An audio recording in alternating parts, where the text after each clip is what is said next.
Class 7। आज हम करेंगे पेज नंबर 63, क्वेश्चन नंबर 3। ये गणित प्रकाश पार्ट 2 का चैप्टर 3 है। सो क्वेश्चन है find HCF and LCM of the following.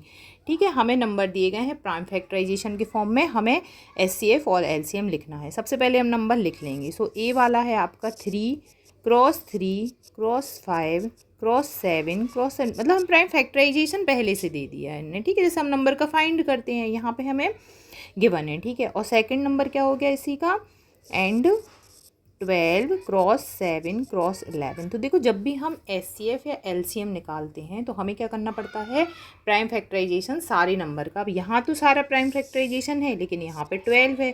12 को हम कैसे लिख सकते हैं, 12 का हम प्राइम फैक्टराइजेशन कर लेंगे। 2 6 आर 12, 2 3 आर 6 और 3 1 आर 3। तो इसे हम लिखेंगे 2 क्रॉस 2 क्रॉस 3 क्रॉस 7 क्रॉस 11। ठीक है, अब हमें क्या करना है, सबसे पहले हम एचसीएफ फाइंड करेंगे और हमें एलसीएम। एचसीएफ मतलब क्या होता है, लोएस्ट पावर, मतलब कि जो कॉमन होती है नंबर उन्हें हम लिख लेते हैं। ठीक है, और एलसीएम क्या होता है, एलसीएम आपका आता है हाईएस्ट पावर। ठीक है, हाईएस्ट जो पावर होती है वो आपका एलसीएम होती है।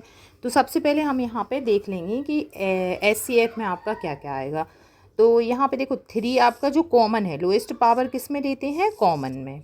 ठीक है, तो यहाँ पे 3 है, यहाँ पे 3 है, 2 तो इसमें है नहीं। उसके बाद एक 7 है यहाँ पे और एक 7 है, तो हमने यहाँ पे कर देंगे 3 क्रॉस 7। सो ये हो गया आपका 21।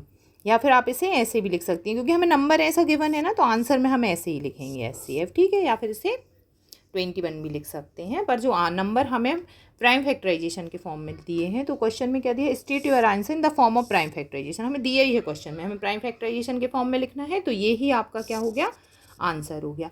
अब एलसीएम में क्या करेंगे हम, एलसीएम में देखो 3 की पहले हम पावर के फॉर्म में लिखते हैं। ये वाला कैसे लिखोगे आप, 3 की पावर 2 इंटू 5 की पावर 1 इंटू 7 की पावर 2। ये वाला नंबर कैसे लिखोगे, 2 की पावर 2 3 की पावर 1 7 की पावर 1 इंटू 11 की पावर 1। तो यहाँ पे आंसर हाईएस्ट पावर ले लेंगे। 3 पे हाईएस्ट पावर 2 है, सो 2 ले लिया। ठीक है, 3 के बाद देखो 2 पे भी हाईएस्ट पावर 2 है, सो 2 पे हाईएस्ट पावर 2 ले लिया। 5 पे हाईएस्ट पावर 1 है, सो 5 पे पावर 1 इंटू 7 पे क्या हो गया, 2 की पावर है, 7 की 2 की पावर इंटू 11 है। ये एक्स्ट्रा जो भी नंबर होते हैं, भले ही वो 1 हो, उन्हें लिया जाता है। ठीक है, 11 पे 1 की पावर। सो ये हो गया आपका आंसर। यहाँ पे एलसीएम हमें प्राइम फैक्टराइजेशन के फॉर्म में ही लिखना था, तो हम इसे कंप्लीट सॉल्व नहीं करेंगे, आप इतना ही लिख के यहाँ लिख सकते हैं, ये इसका आंसर है। अब सेकंड हमें बी में देखो नंबर्स दे दिए हैं। यहाँ पे हमें गिवन है 45 एंड 36।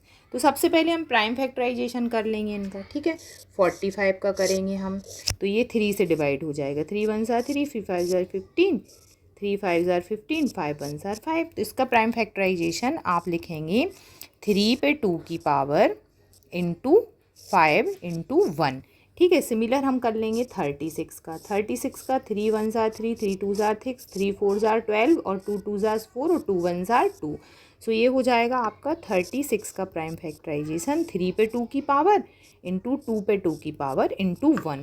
तो सबसे पहले हम क्या करेंगे, एचसीएफ। एचसीएफ में तो हम कॉमन लेते हैं, तो एचसीएफ में कॉमन में क्या आ गया आपका, 3 पे 2 की पावर देखो दोनों में है, ये कॉमन है और कोई कॉमन आ नहीं रहा। 1 तो सारे 1 का मल्टीप्लाई करने से कोई चेंज नहीं होता वैल्यू में, तो हम लिख देंगे यहाँ पे 3 पे 2 की पावर, ये आपका आंसर हो गया। ठीक है, एलसीएम हमें क्योंकि प्राइम फैक्टराइजेशन के फॉर्म में लिखना है, ऐसे ही छोड़ देंगे हम।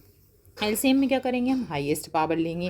हाईएस्ट पावर देखो यहाँ भी 3 पे 2 की है, यहाँ भी 3 पे 2 की है, तो हम एक बार 3 पे 2 की पावर ले लेंगे इंटू 2 पे 2 की पावर है, यहाँ पे ये गिवन है, और 5 पे 1 की पावर है इंटू 5 पे 1 की पावर। ये आपका आंसर हो जाएगा, क्योंकि हमें प्राइम फैक्टराइजेशन के फॉर्म में करना था। अगर हमें क्वेश्चन में अगर ऐसे नंबर दिए हैं आपको आंसर निकालना, तो आप इन्हें मल्टीप्लाई करोगे तो 180 आ जाएगा और ये 9 आ जाएगा।